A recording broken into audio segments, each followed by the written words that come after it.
नमस्कार, मी प्रतीक्षा. DNA मराठीमध्ये आपलं स्वागत. महाराष्ट्राचे मुख्यमंत्री आणि दोन्ही उपमुख्यमंत्री यांनी तात्काळ आमदार गोपीचंद पडळकर यांची पक्षातून हकालपट्टी करावी, अन्यथा महाराष्ट्रात होणाऱ्या परिणामास हे सरकार जबाबदार राहील.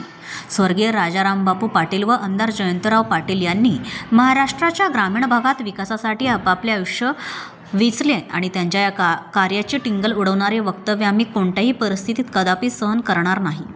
महाराष्ट्राच्या राजकारणाला संस्कृतीचं वलय असताना भाजपाचे आमदार गोपीचंद पडळकर हे आपल्या पक्षाची मर्यादा ओलांडून वाचाळवीर बनले आहेत. माजी मंत्री जयंतराव पाटील यांच्यावर ज्या भाषेत टीका केली ही संपूर्ण महाराष्ट्राला अशोभनीय आहे.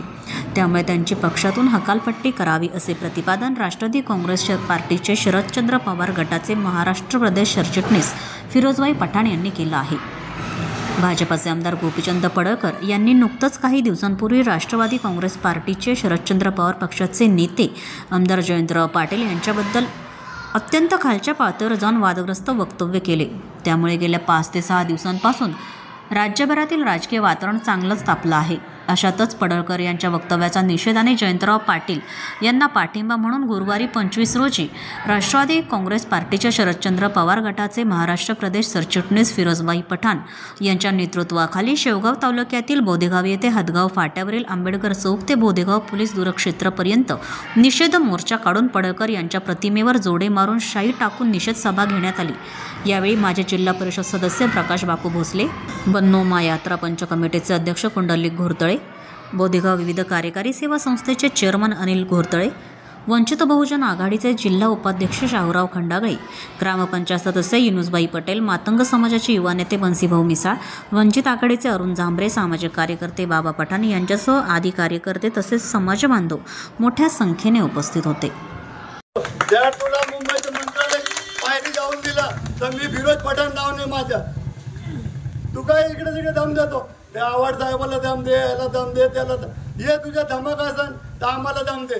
तुझी लायकी तरी आहे का जयंत पाटील साहेबाचे नाव घ्यायची, शरद पवार साहेबाचे नाव घ्यायची?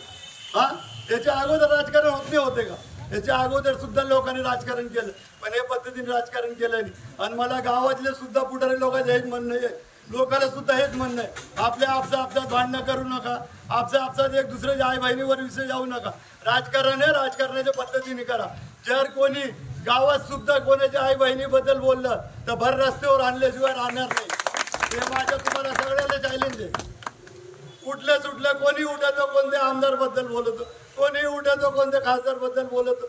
अरे आज आमच्या हातात सत्ता नाही, भविष्यात सत्ता आल्यावर आम्ही असं माजणार नाही.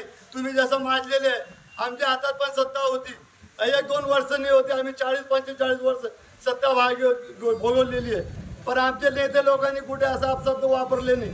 आणि तुम्ही सुद्धा असे सब अपशब्द वापरू नका.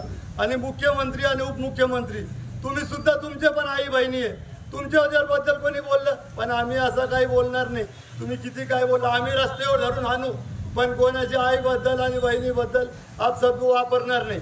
मी इतकं बोलू, हे गोपीनाथ पडळकर याचा परत जाहीर निषेध करतो. प्रतिनिधी इसाक शेख, DNA मराठी, शेवगाव.